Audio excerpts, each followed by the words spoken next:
Bonsoir mesdames et messieurs, bienvenue dans cette nouvelle édition du journal.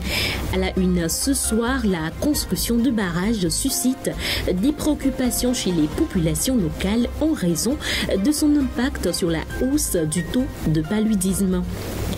Et puis l'installation du nouveau poste de péage inauguré samedi à Ségbi fait l'objet de critiques au sein de la population, certains l'estimant de trop. À l'international, au Sénégal, le Conseil constitutionnel a publié la liste définitive des 20 candidats retenus pour la présidentielle de février. Ousmane Sonko et Karim Wade écartés par le Conseil, on y revient. Puis en réaction à l'accord controversé récemment signé entre l'Éthiopie et le Somaliland, l'Égypte a exprimé son soutien à la Somalie et a déclaré qu'elle ne tolérerait aucune menace à sa sécurité. D'autres précisions dans ce journal, restez avec nous.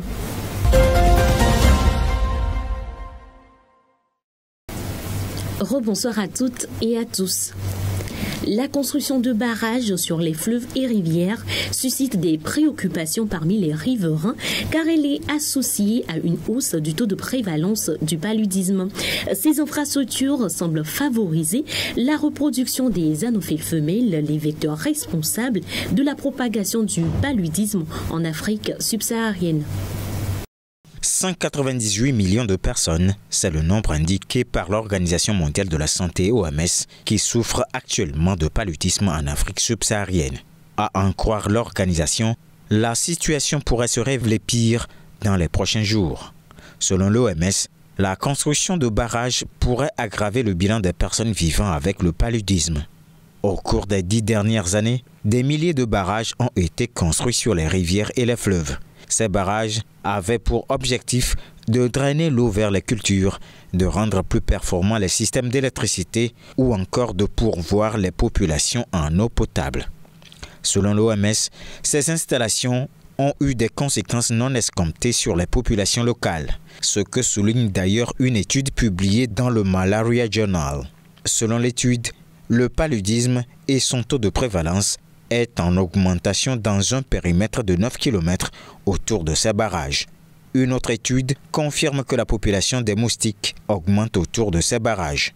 Selon l'OMS, 56 000 cas de paludisme risquent de s'ajouter aux existants juste à la fin des travaux de construction des barrages actuellement en cours en Afrique subsaharienne. Le Togo a effectué une seconde sortie sur le marché financier régional dépassant l'objectif initial de 25 milliards francs CFA. D'autres précisions dans ce qui suit. Ce lundi 22 janvier 2024, le Togo a réussi à lever 27,5 milliards de francs CFA lors de sa deuxième sortie de l'année sur le marché financier régional, dépassant ainsi son objectif initial de 25 milliards de francs CFA. Cette opération a été coordonnée par UEMOA Titres et a impliqué l'émission simultanée de bons du Trésor, BAT, et d'obligations assimilables du Trésor, OAT. Les fonds ont été levés grâce à des BAT avec une maturité de 3 mois et des taux d'intérêt multiples. Au total, 18 investisseurs ouest-africains ont participé à l'opération, proposant une enveloppe de 35 milliards de francs CFA, ce qui représente un taux de couverture de 141%. Avec cette nouvelle levée de fonds, le total des emprunts du Togo sur le marché financier régional cette année s'élève à 52,5 milliards de francs CFA. Notons que le pays prévoit de lever 607 milliards de francs CFA sur le marché des titres publics pour financer son budget de gestion 2024, qui s'élève à 2179 milliards de francs CFA.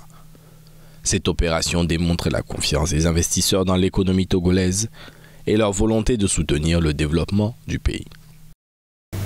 Les usagers de la route reliant le quartier d'Adidogomé à la frontière du Ghana, passant par Ségbi, disposent depuis samedi d'un poste de péage, une infrastructure que certains jugent de trop. Le samedi dernier, le ministère des Travaux publics a officiellement lancé un nouveau poste de péage sur la route de Ségbé dans la banlieue sud-ouest de Lomé. Ce nouveau poste vient s'ajouter aux 19 autres déjà opérationnels sur l'ensemble du territoire. Même si l'objectif des postes de péage est de permettre au gouvernement, par l'entremise de la SAFER, de mobiliser davantage de ressources financières pour la construction et le maintien en bon état de l'ensemble du réseau routier national, l'on se demande si ce n'est pas de trop pour le Togo, puisqu'actuellement les populations, surtout celles des localités où ces postes sont érigés, peinent à joindre les deux bouts. Avec l'érection des postes de péage, le Togo en compte actuellement presque la moitié pour le Bénin, ce qui aura inéluctablement des répercussions sur le prix des denrées. Au Ghana voisin, depuis 2021, les autorités ont décidé de supprimer les postes péage. La page internationale à présent, présidentielle au Sénégal, le Conseil constitutionnel du pays a publié la liste définitive des candidats. 20 candidats sont retenus pour l'élection présidentielle du 25 février prochain. Parmi ces candidats ne figurent ni l'opposant Ousmane Sonko, ni l'opposant Karim Wade, fils de l'ancien président Abdoulaye Wade. Suivons dans ce reportage les réactions de la population sur ce sujet. Dans le quartier Médina de Dakar ce dimanche, la liste officielle des candidats à la présidentielle, tout juste publiée, est sur toutes les lèvres. Au cœur des discussions, l'absence de deux des principaux opposants au pouvoir. Il n'y aura pas de véritable élection car elle se tiendra sans le candidat préféré des Sénégalais, Ousmane Sonko, qui a été injustement écarté et emprisonné. On n'accepte pas qu'il ne soit pas candidat. Le Kalouad, il devait aller, d'office. Oui, mais ils savent que s'il aille aux élections, il va le gagner. C'est ça, c'est pour ça qu'ils l'ont écarté. L'absence d'Ousmane Sonko, donné parmi les favoris de la course à la présidentielle, était attendue. Le populaire opposant est détenu depuis l'été dernier pour divers chefs d'inculpation, parmi lesquels appel à l'insurrection et atteinte à la sûreté de l'État. Des condamnations qu'il qualifie de complot. Le 4 janvier dernier, il écopait à nouveau de 6 mois de prison avec sursis pour diffamation. Natif de la France, l'opposant Karim Wade a quant à lui été écarté en raison de sa double nationalité. Il avait pourtant bien renoncé à son passeport français, mais pas à temps pour sa candidature, selon le Conseil constitutionnel. Dimanche, une quarantaine de candidats recalés se sont réunis pour dénoncer le processus. On a plutôt l'impression qu'on est en train d'organiser un système sur lequel on organise ou on anticipe sur tout le processus électoral pour qu'à la fin, qu'on puisse ouvrir des boulevards à des candidats qu'on a choisis derrière ou sous le boiseau. Et ceci n'est pas juste, n'est pas démocratique et n'est pas responsable. Malgré la mise à l'écart de ces candidatures, jamais le Sénégal n'avait organisé une présidentielle avec autant de prétendants. En comparaison, seules 5 personnes avaient pu concourir à l'élection de 2019. Je crois qu'il y aura une élection, il y aura une vraie élection, même en l'absence d'Ousmane Sonko. Il y aura une vraie élection, il y a un vrai choix qui est proposé aux électeurs sénégalais. Après, évidemment, il faudra travailler maintenant à créer les conditions de la crédibilité de l'élection. Ce n'est pas gagné, mais c'est extrêmement important que cette élection soit perçue comme étant crédible. En juillet dernier, Macky Sall avait annoncé qu'il ne se représenterait pas lors de l'élection du 25 février. Ce sera la première présidentielle sénégalaise sans la candidature d'un président sortant. Le Cameroun a lancé ce lundi la première campagne de vaccination systématique contre le paludisme au monde en dehors des essais cliniques. Selon l'Alliance vaccinale Gavi et l'Organisation mondiale de la santé, cette étape est une avancée majeure dans la lutte contre la maladie. Plus de détails dans ce reportage. Le Cameroun lance la vaccination systématique contre le paludisme, la première au monde en dehors des essais cliniques. Étape majeure dans la prévention de la maladie transmise par les moustiques, selon l'Alliance vaccinale Gavi et l'Organisation mondiale de la santé. Nous avons déjà d'autres pays qui ont reçu des doses grâce au travail que nous effectuons avec l'UNICEF, le Burkina Faso, la Sierra Leone et le Bénin. Le travail continue et nous avons 12 pays qui recevront 18 millions de doses du vaccin RTS sur la période de 2024-25. L'OMS estime à environ 250 millions le nombre de cas de paludisme et 600 000 décès chaque année à travers le monde, dont 94% en Afrique, en majorité des enfants. L'intensification du vaccin contre le paludisme grâce à des plateformes de vaccination solides et bien établies devrait sauver des dizaines de milliers de vies chaque année. Sur la base des données d'essais cliniques, il a été démontré que les vaccins antipaludiques réduisent de plus de moitié les cas cliniques de paludisme au cours de l'année qui suit la vaccination, et ce niveau d'efficacité augmente lorsque le vaccin est administré de manière saisonnière. Cela prévient environ 75% des cas de paludisme.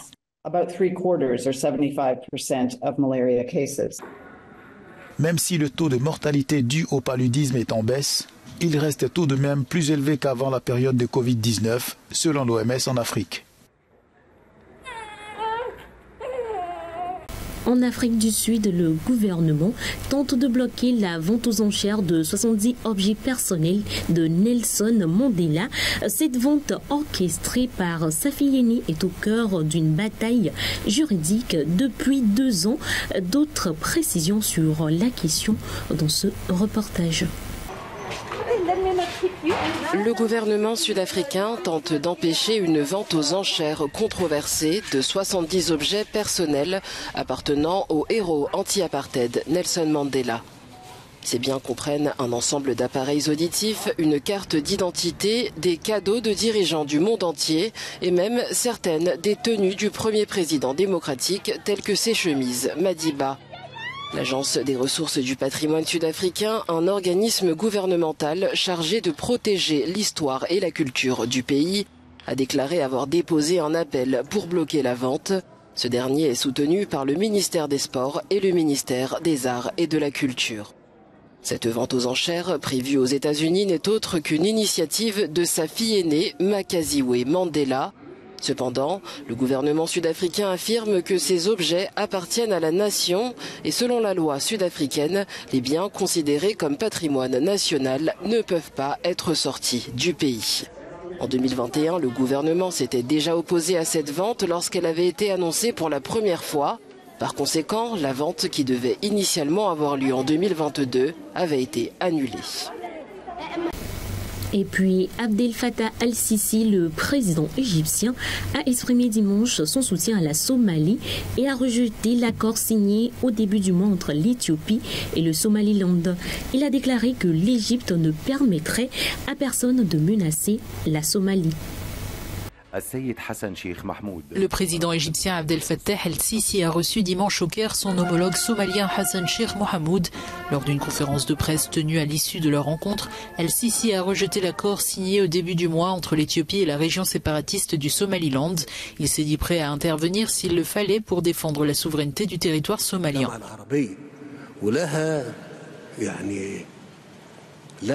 La Somalie est un État arabe, membre de la Ligue arabe, qui a le droit, en vertu de la charte de la Ligue des États arabes, de se défendre conjointement contre toute menace. Ces propos ne visent pas à menacer qui que ce soit, mais à faire comprendre à chacun que nous ne permettrons à personne de menacer la Somalie ou de s'en approcher. Addis Abeba avait signé le 1er janvier un protocole d'accord avec le Somaliland prévoyant l'allocation pour 50 ans à l'Éthiopie de 20 km de côte sur le golfe d'Aden. La mer Rouge est un enjeu fondamental pour le commerce et la sécurité au niveau mondial, ainsi que pour les opportunités présentes et futures de toutes les nations, en particulier celles qui sont situées en bordure de la mer Rouge et du golfe arabo-persique.